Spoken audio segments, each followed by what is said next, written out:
Olá pessoal, estamos iniciando o programa Alegria de Viver, sejam bem-vindos com o capítulo novo do livro O Espírito da Verdade. Esta obra é de psicografia de Francisco Cândido Xavier e de Valdo Vieira. Isso mesmo, André, dá uma olhada nela aí. Se você não tem, adquira, acompanhe conosco, nós estamos pensando algumas histórias dessa obra e se você não conhece, poderá assistir o que já foi feito nos programas anteriores, já temos diversos capítulos dos Espíritos, Emmanuel, André Luiz, Militão Pacheco e entre outros. Então são vários Espíritos. Hoje nós trazemos um capítulo novo, que é o capítulo 69, estaremos falando sobre riqueza e felicidade. Então fique conosco, eu sou Solange Godoy, junto com André Luiz Ruiz. Como vai, André?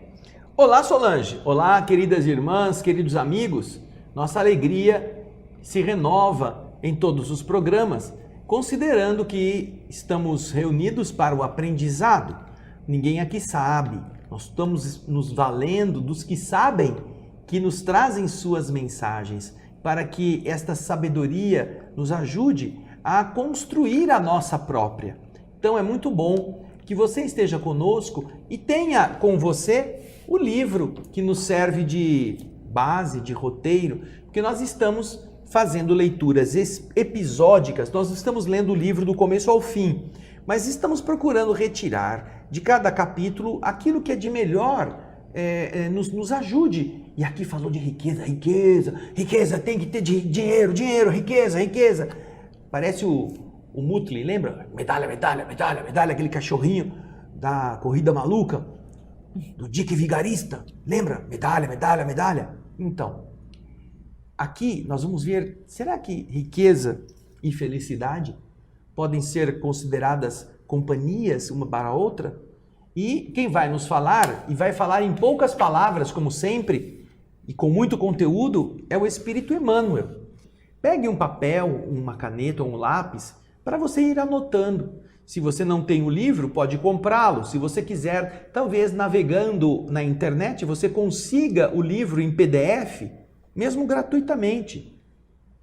Assim você terá o texto e poderá acompanhar as reflexões que todos estes espíritos que nós temos aqui nos encontrado em cada programa vão fazendo e nos ajudando como um presente de Deus que o Alegria de Viver possibilita a mim, a Solange e a você. Então, agora, como a Solange já explicou e ela vai voltar a explicar, cada capítulo está vinculado a um tema do Evangelho, não é, Solange? É isso mesmo. Esse capítulo, que se chama Riqueza e Felicidade, ele está ligado ao capítulo 16 do Evangelho segundo o Espiritismo, que não se pode servir a Deus e a Mamum. Então, nesse capítulo do Evangelho, no item 5, nós temos aqui a parábola do mal rico. Então vocês vão ver que nessa história, nesse capítulo que os Espíritos trouxeram para a gente, eles vão se referir a essa parábola aqui do mal rico. Tem muita ligação. E assim vamos em frente para vocês entenderem como as coisas vão ficar. Olha só. Há ricos do dinheiro, tão ricos de usura, que se fazem mais pobres que os pobres pedintes da via pública, que muitas vezes não dispõem sequer de um pão. Veja só, que riquezas estamos falando.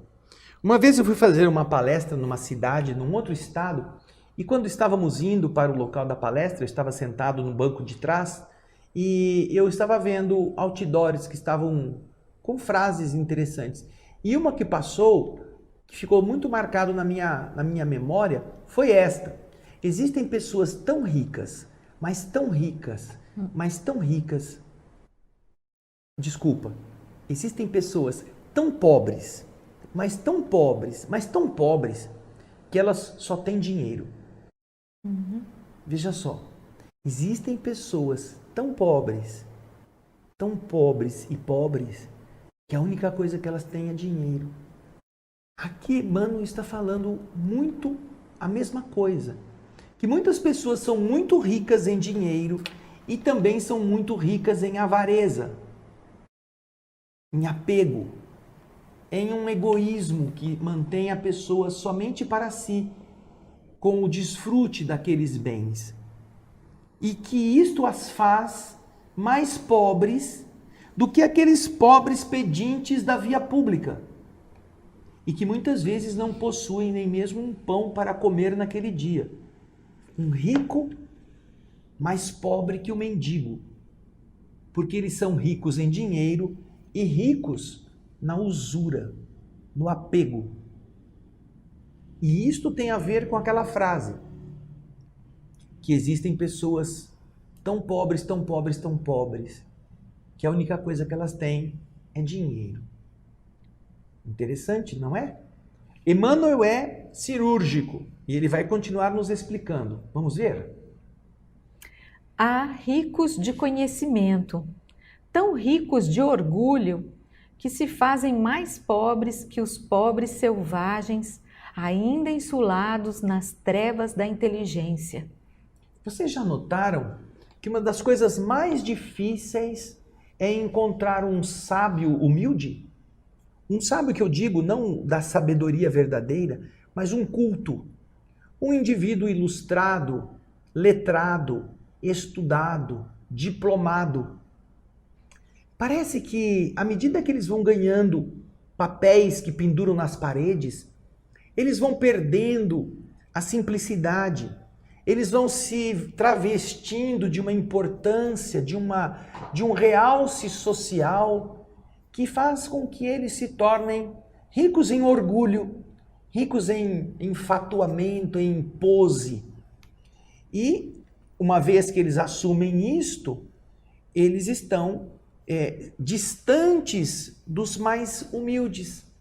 Então, é muito comum ver pessoas muito bem postas na cultura, que lhes permitam uma vida social bastante luminosa, se desfazendo de funcionários, de empregados domésticos, de pessoas transeuntes, ou mesmo até de pessoas que os admirem, impedindo que aquilo que é admiração se confirme numa aproximação espontânea. E isto é o quê? É a combinação da riqueza cultural com a riqueza do orgulho. Ricos em orgulho, que fazem com que os pobres, mais pobres em inteligência, aqueles que mesmo vivem nas trevas da ignorância, sejam mais ricos do que os doutores. Eu me recordo de uma história que eu li na vida de Albert Schweitzer. Albert Schweitzer era um alemão que foi amigo de Albert Einstein. Na época em que Albert Einstein estava desenvolvendo todas as suas teorias, já era famoso. Uma vez um repórter procurou, numa entrevista com Albert Einstein, saber se havia na Terra uma pessoa admirável, de elevação, que deveria ser admirada por todos nós.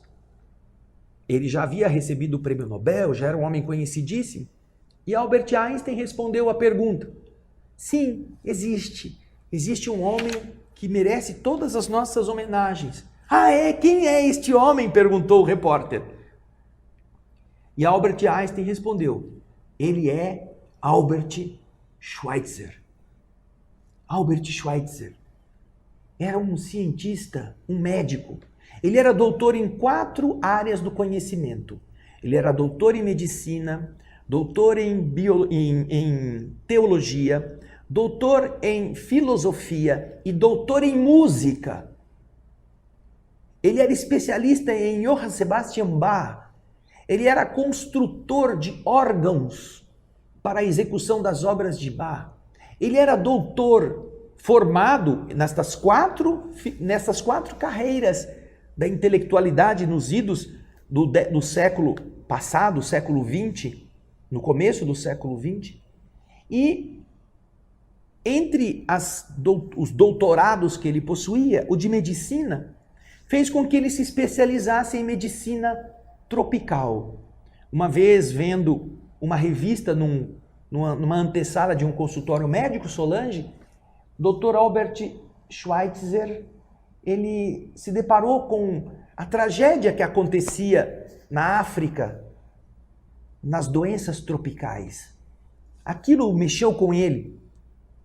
Ele que a essa altura já tinha um relacionamento amoroso, afetivo com uma enfermeira, alguém também da área da saúde, casa-se com ela e ela aceita transferir-se para uma região francesa da África, onde as doenças tropicais, as doenças, o mal de Hansen, a hanseníase e outras doenças que os insetos espalhavam ali, dizimavam as populações.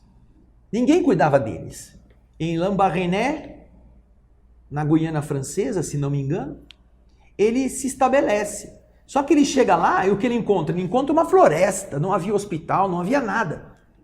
Ele então se dispõe a construir do zero, a cortar as árvores no machado. Ele, sem a ajuda de ninguém praticamente, porque os negros que estavam lá não acreditavam na saúde que um branco pudesse levar a eles.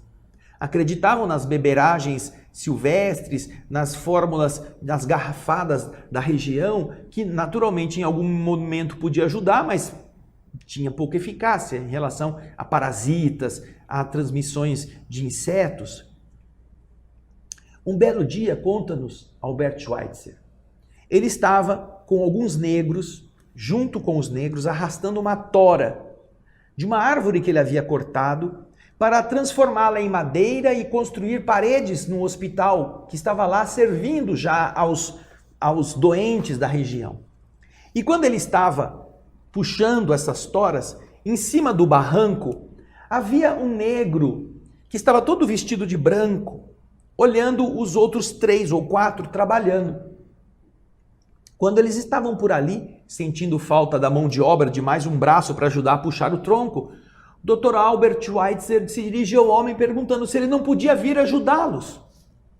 E o homem respondeu do alto do barranco e do alto da sua empáfia ou da sua ignorância: eu sou doutor aqui, eu não fico por aí arrastando troncos pelo mato. Você imagina o que era ser doutor ali na África Equatorial? Aí o Dr. Albert Schweitzer sorriu para ele e disse: ah, sabe, meu amigo, eu também estive um dia envolvido nesse negócio, mas eu percebi que eu não tenho talento para essa coisa de doutor. Tinha 4 doutorados, estava arrastando tronco para transformar o tronco em tábua e fazer quarto para atender justamente aquele homem que estava ali em cima, que se achava o bom, porque ele tinha estudado um pouco mais do que os outros ignorantes. André, só para esclarecer a turma, ele é realmente de Lambaréné, e aqui, além de todo esse estudo que você disse, acabou de citar agora há pouco que ele teve, ele tem uma lista de prêmios enormes, entre oficial da Legião de Honra, prêmio da Paz dos editores alemães, ele tem Nobel da Paz da coroa sueca, medalha Goethe de arte e ciência, enfim, tem uma lista enorme de premiações. E você sabe que ele era alemão, mas ele estava trabalhando em uma colônia que era francesa. E então explode a Primeira Guerra Mundial entre França e Alemanha, basicamente. E ele então é visto como um inimigo, um espião alemão no território francês, é preso. E com muito custo não é levado para campos de concentração franceses.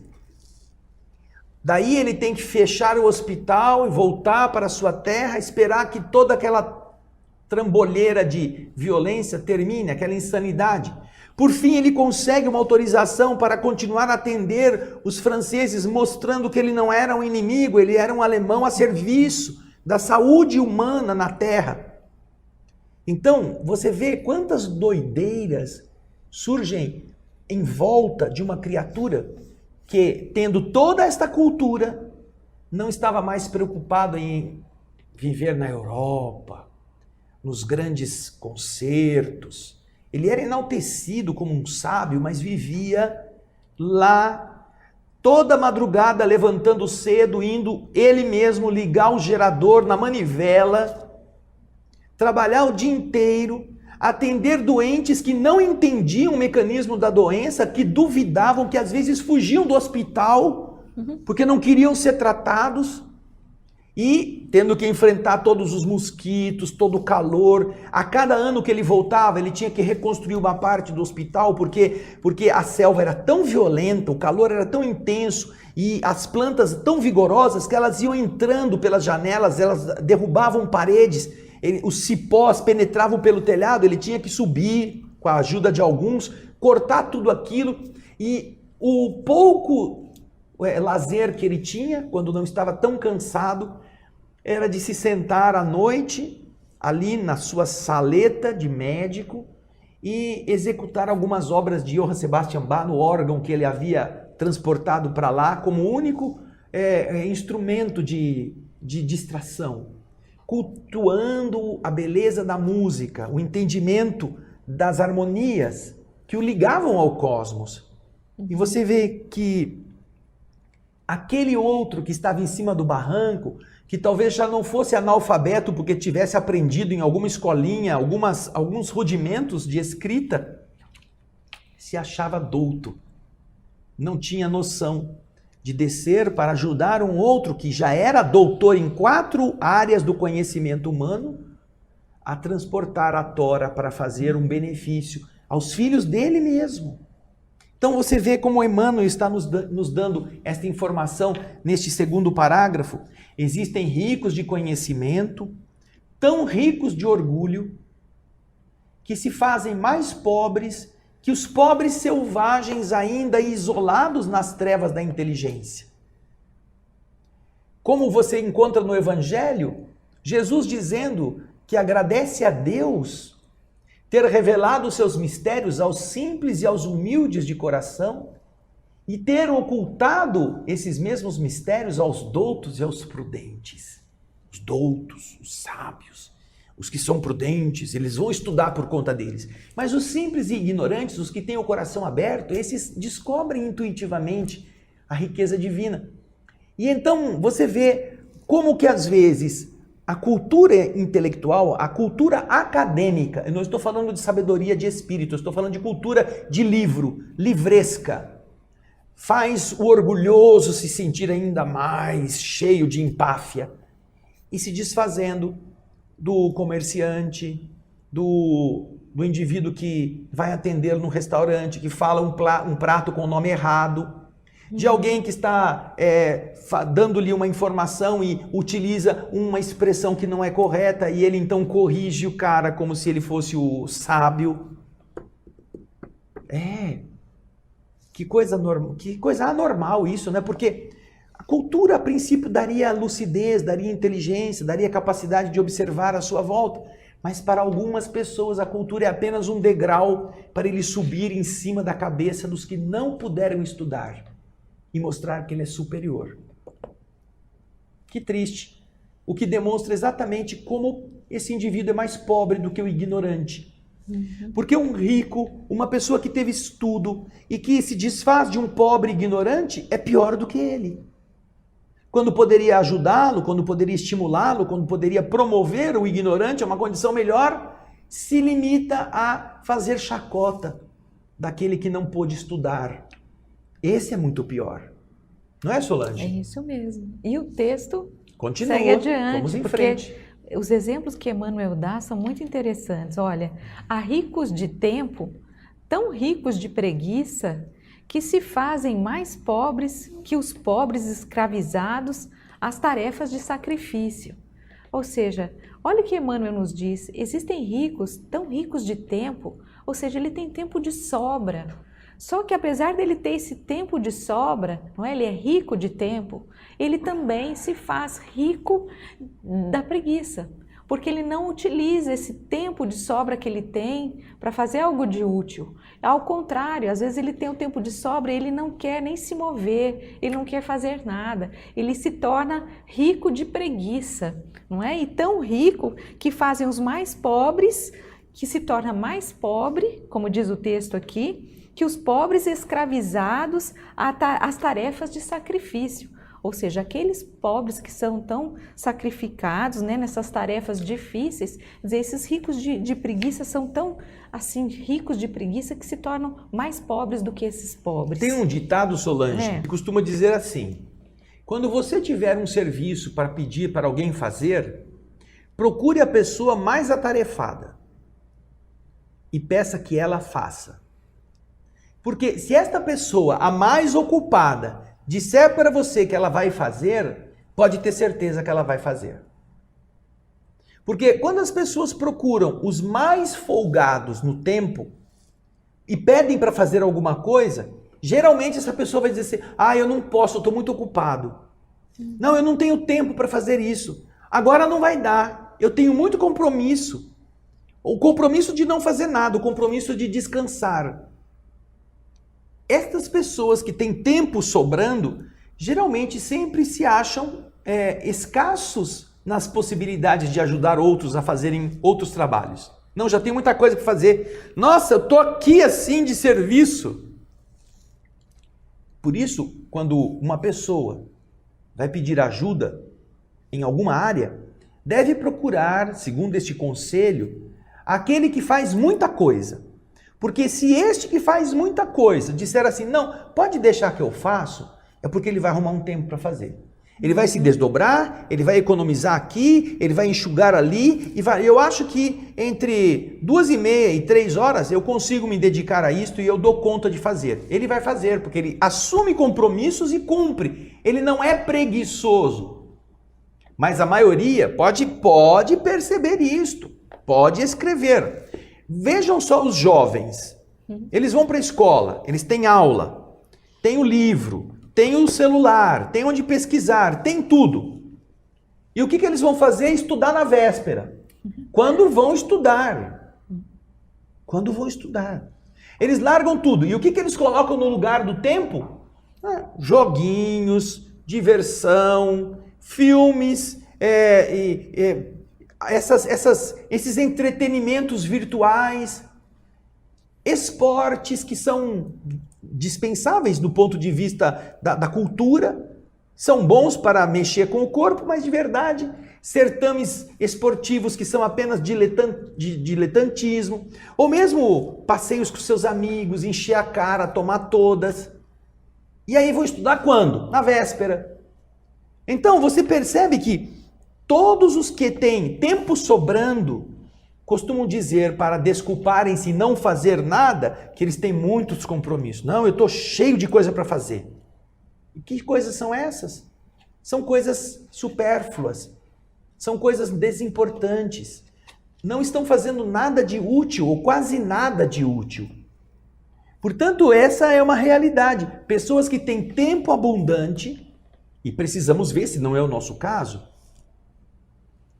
O nosso querido médium Chico Xavier, ele era notável por estar sempre trabalhando. Chico Xavier dormia, às vezes, 2 horas por noite. E ele costumava dizer aos seus amigos que se assustavam com a dinâmica de trabalho que ele realizava, que obviamente não é aquela que todo mundo deve fazer, mas ele fazia porque ele sabia o que estava fazendo em relação às necessidades do mundo. Ele dizia assim aos seus amigos: vocês têm que sequestrar horas do seu sono.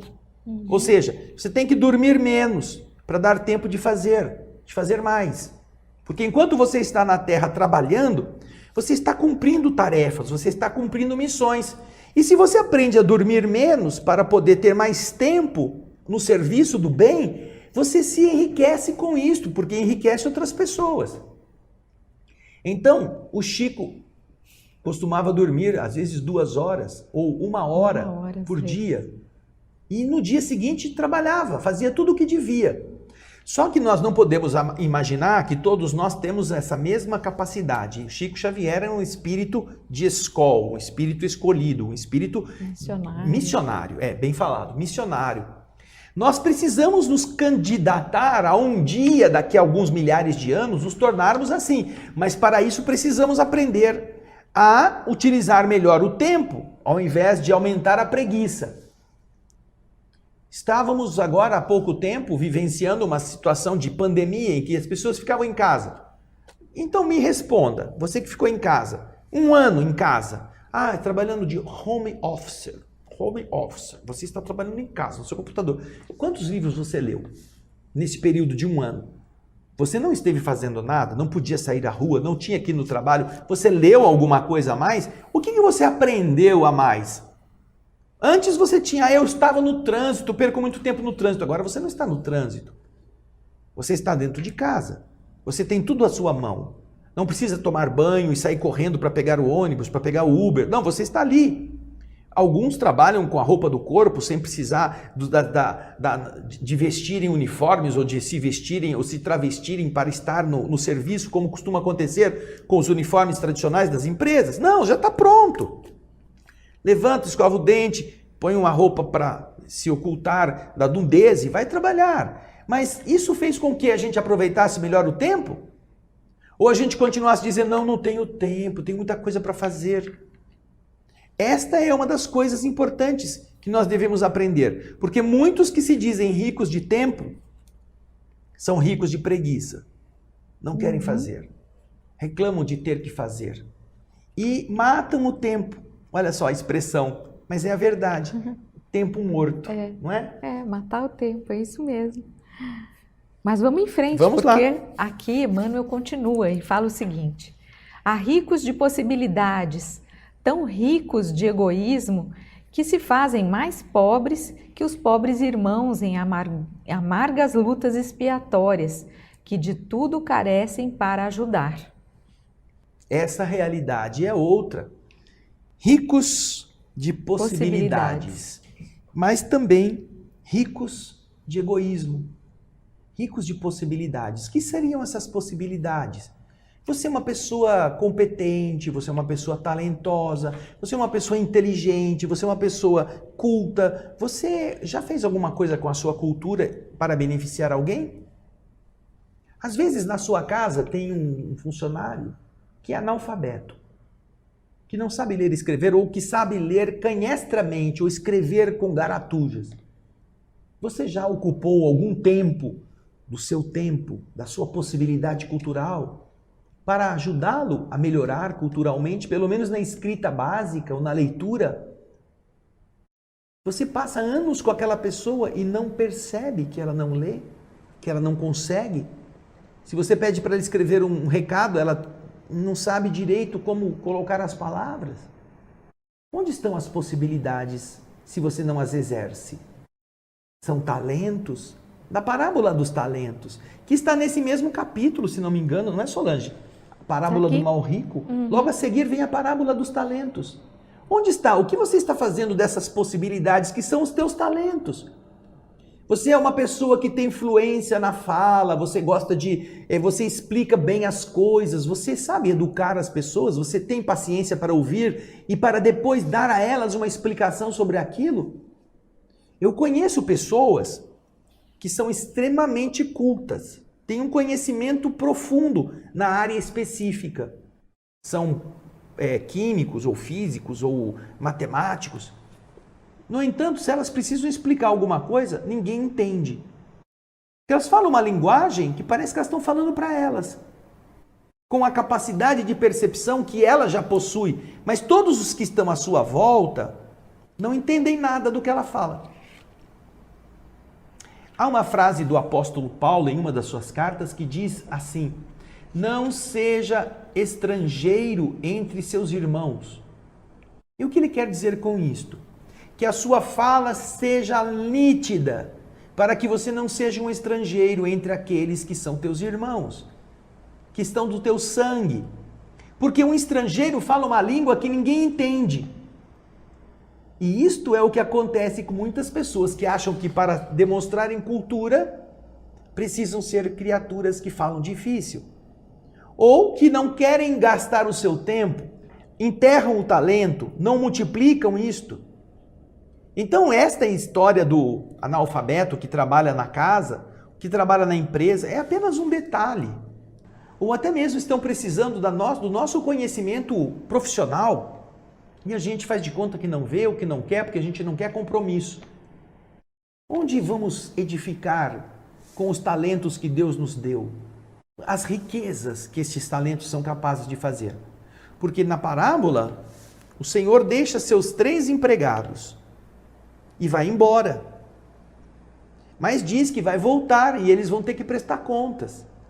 Então aquele que recebeu 5 talentos, e o texto do Evangelho é muito claro, de acordo com suas capacidades, com suas possibilidades. O Senhor dá 5 moedas, 2 ou 3 e 1 para o terceiro.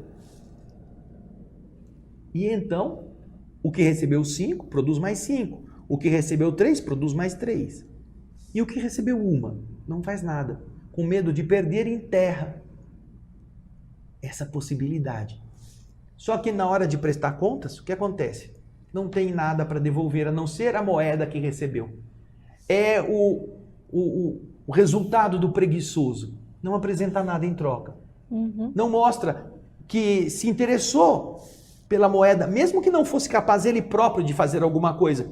Então o Senhor diz, servidor mau e preguiçoso. Se você sabia que eu ia pedir contas da moeda, você poderia ter posto esse dinheiro aqui nas mãos dos banqueiros para que quando eu voltasse, me fosse restituída com os juros que eles teriam trabalhado e que você teria cuidado. Mas não, você não quis fazer isso, você preferiu enterrar, você não fez nada. Nem teve o trabalho de se informar como fazer.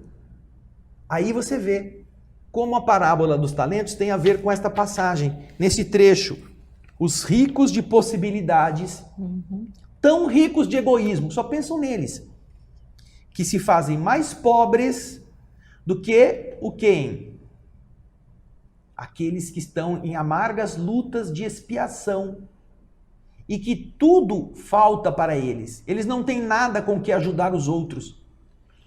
Você sabia, nesse aspecto final aqui, que quando as campanhas que vão pedir alimentos nos bairros deixam uma sacola num fim de semana e dizem que na próxima semana vão voltar para pegar alguma doação que o dono da casa possa ter feito naquele pedacinho de papel, naquele saquinho de plástico, uma semana depois, eles sempre constataram uma coisa, que eles conseguem muito mais ajuda nos bairros médios e pobres do que nos bairros ricos. Nos bairros ricos eles quase não conseguem ajuda nenhuma. Mas nos de classe média e classe pobre, eles compartilham o pouco que têm, tirando metade, 1/4 daquilo que estava para eles comerem e dando, porque eles sabem o que significa não ter comida. Então há pessoas que têm tanto e não fazem nada, que são mais pobres do que aqueles que têm pouquíssimo e que ainda assim se condoem da dor do seu semelhante e tentam ajudar. O que mais, Solange? Há ricos de afeto, tão ricos de ciúme, que se fazem mais pobres que os pobres companheiros em prova rude, quando relegados à solidão. Esses que foram relegados à solidão, geralmente pelo abandono, pela viuvez, pela necessidade de separarem-se, que obviamente passam por uma prova rude de estarem sozinhos, acabam sendo mais ricos porque estão pelo menos sozinhos, do que aqueles que, se sentindo ricos de afeto, são donos dos outros, querem impor sua opinião, querem fiscalizar o que o outro está fazendo, o que a outra faz, o que a outra foi, onde é que ela foi, com o que ele falou, com quem que ela falou, o que ela quis dizer. Todas essas questões de ciúme, de domínio, acabam fazendo que esta pessoa sofra um verdadeiro martírio numa situação em que o que está só, aquele que ficou abandonado, seja pela viuvez ou pelo afastamento de uma alma com quem ele vivia, agora tem que enfrentar. Agora ele está sozinho. Porém, o outro que está vivendo a dois, às vezes está mais sozinho. Exato. Não é? Às vezes ele está sofrendo com a presença. Uma solidão. E é uma solidão a dois, que faz com que ele não faça, ou ela não faça o outro feliz e o outro não a faça feliz. Porque são perseguidores uns dos outros, desconfiados. Então a riqueza afetiva, muitas vezes vem acompanhada de uma riqueza de ciúme, que torna a relação pior do que se a pessoa estivesse sozinha. E isso você vai ver algumas pessoas que perderam companheiros ou companheiras para outra situação emocional, porque foram abandonados, Às vezes dizem assim, ainda bem que foi embora, porque eu sou mais feliz agora que eu não tenho essa pessoa me pegando no pé, do que quando eu tinha que aguentar as cobranças, aquelas coisas chatas que a pessoa ficava me perseguindo. Então veja só, também a riqueza afetiva, acompanhada da riqueza do ciúme, só torna a pessoa mais pobre inclusive do que o solitário, que pelo menos está com ele e já se dá bem consigo mesmo, não é mesmo? André, antes da gente seguir adiante, eu queria só dar uma passadinha aqui no texto para a gente se lembrar dessas riquezas que Emmanuel está falando, porque ele está falando dos ricos de ciúme, ele está falando dos ricos de egoísmo, dos ricos da preguiça, dos ricos do orgulho, veja bem, dos ricos de usura. Então a gente vê que todos esses tipos de riqueza, como eles estão focados em nós mesmos, não é? Quando você tem essa riqueza do egoísmo, da usura, do orgulho, quer dizer, o foco está voltado a nós, ricos de ciúme. Então tudo isso é quando a gente se vira para nós mesmos, não é? Sendo que o título desse capítulo é a riqueza e a felicidade. Ou seja, de que riqueza e felicidade. Mas o Emmanuel nos traz aqui muitos exemplos de uma riqueza, entre aspas, né? Que não é essa riqueza que a gente imagina, mas que não está ligada à felicidade, que está ligada a esse foco voltado apenas para nós. Nós vamos descobrir que se a gente mudar esse foco, voltar esse foco, virar esse foco, nos esquecermos, é a nossa riqueza, que é o que ele vai dizer agora para a gente, que a nossa riqueza será realmente uma riqueza verdadeira, uma riqueza ampla. Vamos seguir aqui no texto. Você quer comentar mais alguma coisa, André? Vamos em frente. É importante tudo que você falou, porque você vê que ao lado de toda essa falsa riqueza, Emmanuel chama de riqueza, mas é uma conjugação de problemas. É como se você fosse rico em esterco, rico em podridão, rico em miséria. Você vê que ao lado dessas riquezas miseráveis estão riquezas verdadeiras. Uma pessoa que é rica em dinheiro poderia ser rica em generosidade, em abundância, em felicidade para os outros. Uma vez um homem muito rico, que estava muito assim, deprimido, procurou Chico Xavier pedindo ajuda. Ele tinha de tudo, a família dele estava bem, ele tinha uma empresa próspera, ele tinha saúde, nenhum dos seus filhos tinha problema, e ele estava ainda agoniado. Então o Chico olhou para ele e disse, meu amigo, a sua tristeza é a falta da alegria nos outros. Exato. A sua tristeza é a falta da alegria nos outros. Você tem tudo para você, mas os outros não são felizes, porque você não os faz feliz com tudo que você possui.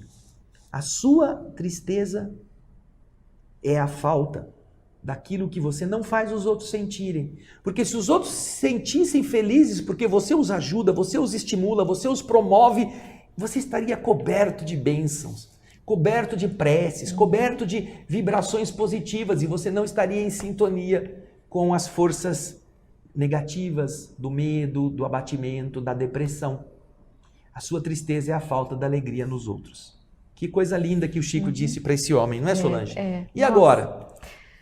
Lembra-te, pois, de que todos somos ricos de alguma coisa ante o suprimento divino da divina bondade e, usando os talentos que a vida te confia na missão de fazer mais felizes aqueles que te rodeiam, chegará o momento em que te surpreenderás mais rico que todos os ricos da terra, porquanto entesourarás no próprio coração a eterna felicidade que verte do amor de Deus. Emmanuel. O tesouro de Deus dentro de você. Quanto mais você faz os outros felizes, mais você sente em você essa felicidade que vem a seu benefício. Recordamos-nos aqui do capítulo 14 do livro Missionários da Luz, ou melhor, do livro Nosso Lar. No livro Nosso Lar, o capítulo 14, é quando André Luiz vai pedir autorização ao ministro Clarencio para que ele possa trabalhar na cidade Nosso Lar. E naturalmente ele pensava em trabalhar como médico. Mas o ministro esclarece com todas as palavras, mesmo educadas, mas claras, cristalinas, que ele não se comportou corretamente no mundo para entender o que é a medicina verdadeira no plano espiritual. Ele não tem condições de ser médico. Ele então fica muito constrangido e ele suplica que o ministro deixe ele fazer qualquer coisa, qualquer trabalho. Já não pede mais nem ser médico, nem ter um consultório. Ele aceita qualquer coisa. Então o ministro diz para ele: eu não tenho apenas palavras duras para você. Eu também tenho boas notícias. E aí André fica sabendo que além da mãe ter intercedido em favor dele, ele poderá trabalhar como aprendiz, mas ele não poderá ser médico. Porém, o ministro diz a ele: eu pedi ao Ministério do Esclarecimento aqui da nossa cidade, nosso lar, as informações sobre sua ficha, sobre seus apontamentos na terra. E eu li com atenção. Muita insanidade, muita loucura, muita coisa tola que você fez, porém, durante os 15 anos de clínica que você usou a medicina para atender as pessoas, você ofereceu 6.000 consultas de graça. Não foi por amor ao próximo, diz o ministro. Foi por brincadeira. Ah, tudo bem, outra hora você paga. Não foi por compaixão, por nada. Você fez por troça. Você deu 6.000 consultas de graça. E dessas 6.000 consultas, 15 pessoas oram por você, agradecidas a Deus, pedindo que você receba as bênçãos de ter ajudado sem cobrar nada. E estas 15 almas que oram por você se levantam diante do tribunal celeste para te defender, para te ajudar, a você poder receber merecidamente a ajuda. Porém, nós te dizemos que mesmo as outras consultas que você deu e que as pessoas não oram por você, ainda elas, feitas por brincadeira, também são contabilizadas na ordem cósmica como benefícios que você prestou, sem esperar ou sem receber nada em troca. Por isso você tem autorização para poder começar a trabalhar, não como médico, mas como aprendiz. E então o ministro deixa que ele vá ser o quê? Faxineiro das câmaras de retificação, limpando vômitos, excrementos das entidades que chegam do umbral denso, próximo da terra. E ele vai, onde ele conhece Narcisa, a enfermeira que o ensina humildade, que o ensina muitas coisas. E você vê como estas coisas nos preparam para as grandezas do céu, não é? Eu me lembro que eu estava vendo essa semana, inclusive, um vídeo sobre o Chico Xavier. Eu estou com ele aqui, Médium Chico Xavier, Casos Mediúnicos. E Chico comenta assim, num dos comentários que ele faz, porque esse vídeo traz muitos locais onde ele morou, as pessoas que conviveram com ele. Então tem muitos depoimentos de pessoas que realmente estavam do lado dele. E várias pessoas, em vários momentos aparecem: ai, eu sou muito grata ao Chico Xavier, a minha vida é outra depois que o Chico me ajudou, o Chico fez tal coisa para mim, o Chico fez isso, o Chico fez aquilo. Então são vários depoimentos, um atrás do outro, um atrás do outro. E é lógico, a gente sabe que o Chico não precisa, não espera esse agradecimento, mas ele diz que ele é muito feliz, que ele era muito feliz porque ele tinha muitos amigos e que ele acreditava na amizade, porque as pessoas o envolviam com muito carinho. Ele sempre recebia mensagens muito carinhosas, muito belas, de pessoas queridas. Então isso fazia com que ele se sentisse muito feliz. E é isso. Fica um exemplo de alguém que semeou, que utilizou a riqueza que tinha, porque como o texto diz, olha, todos somos ricos de alguma coisa diante do suprimento divino. Deus tem todo esse suprimento divino a nos fornecer e cada um de nós tem uma riqueza, algo que podemos fazer. E o Chico é um belíssimo exemplo disso, de alguém que se deu, de que foi essa fonte divina. Cada um de nós pode ser isso também. Isso aí. Isso. Muito e bem, nosso Solange. Bem programa lembrado. E nos vemos no próximo Alegria de Viver. Um grande beijo, uma boa semana. Tchau, gente. Até lá. Obrigado.